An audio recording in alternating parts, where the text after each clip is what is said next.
हमारे साथ प्रोफेसर अपूर्वानंद साहब है।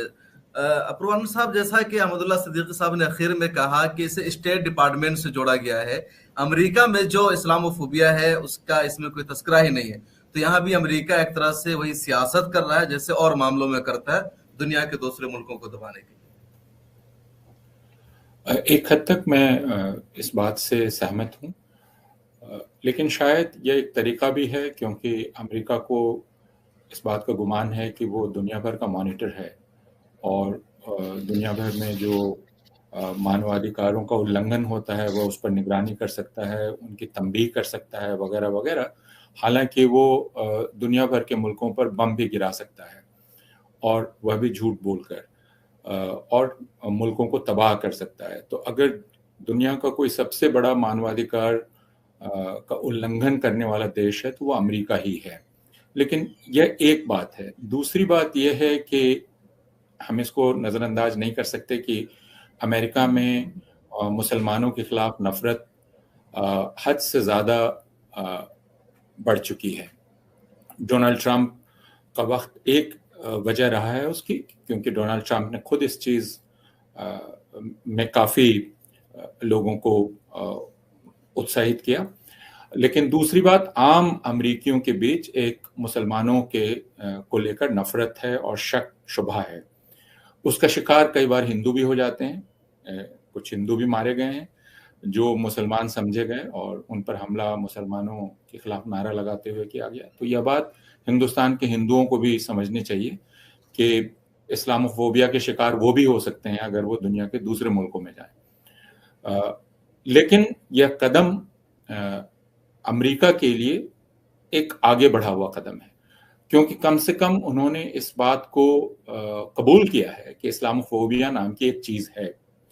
दूसरे कि अगर यह इस बहस की डिटेल्स को हम देखेंगे, इसके तफसीलात को देखेंगे, तो यह दिखलाई पड़ेगा कि एक चालाक कोशिश की गई जिसमें कहा गया कि अगर हम इस्लामोफोबिया पर बात करते हैं तो हमारा ध्यान एंटीसेमिटिज्म से हट जाएगा, क्योंकि एंटीसेमिटिज्म को सबसे बड़ा जुर्म माना जाता है पूरी दुनिया में, और यूरोप में भी और दूसरी तमाम जगह, और उसको बर्दाश्त नहीं किया जा सकता, वो नाकाबिले बर्दाश्त है। तो बार बार यह कहा जाता है कि अगर आप इस्लामोफोबिया जैसी किसी चीज को रिकॉग्नाइज करते हैं तो इसका मतलब आप एंटी सेमिटिज्म की सीरियसनेस को कम कर देते हैं।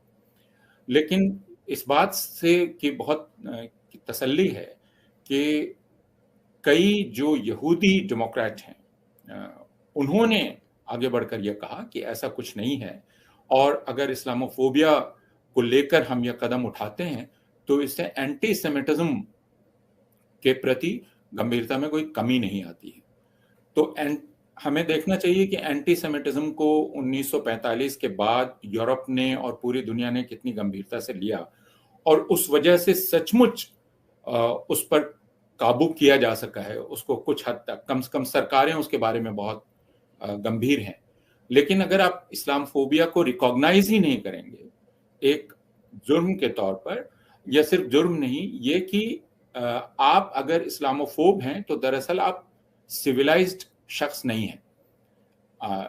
इस बात को सबसे पहले कबूल करना जरूरी है कि इस्लामोफोब होने का मतलब है you are not fit to sit with me and have a cup of tea with me.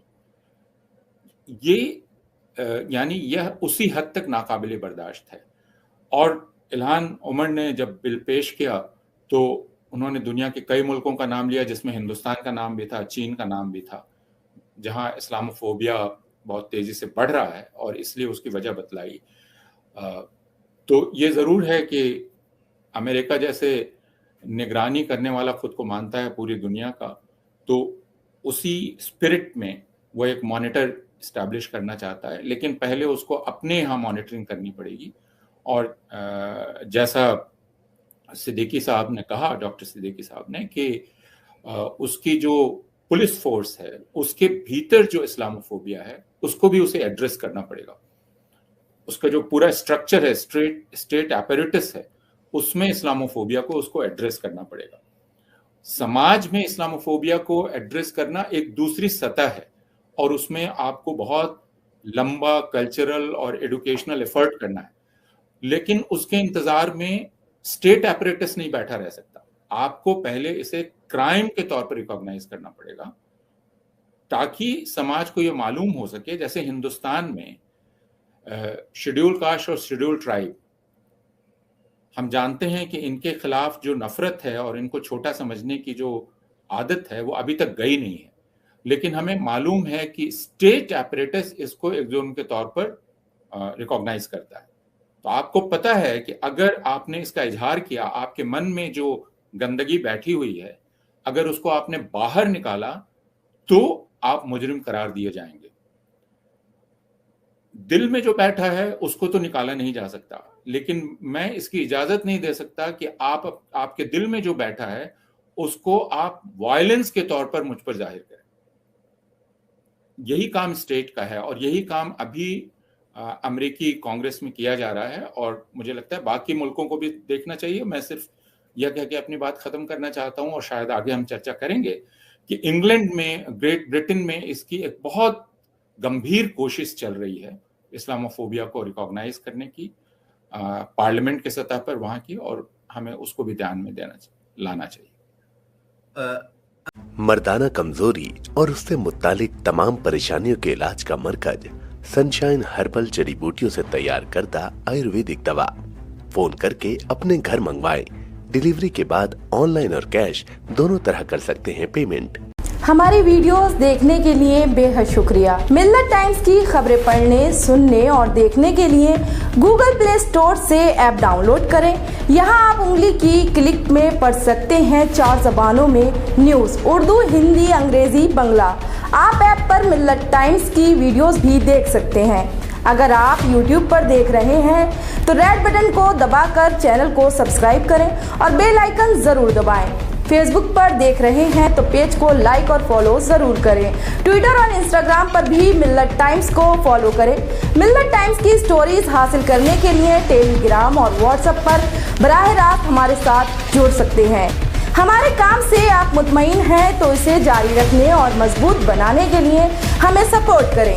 Screen पर दिख रहे और डिस्क्रिप्शन में दिए गए अकाउंट नंबर पर मिल्लत टाइम्स को अपनी रकम भेज सकते हैं। अगर आपके इलाके का कोई मामला है, आपकी मसाइल को मीडिया में जगह नहीं दी जा रही है, तो हमें ईमेल करें या व्हाट्सएप पर मैसेज करें। हम उठाएंगे आपकी आवाज़। मिल्लत टाइम्स मतलब मजलूमों की आवाज़, नफरत के खिलाफ जंग, फर्जी खबरों से निजात। www.millattimes.com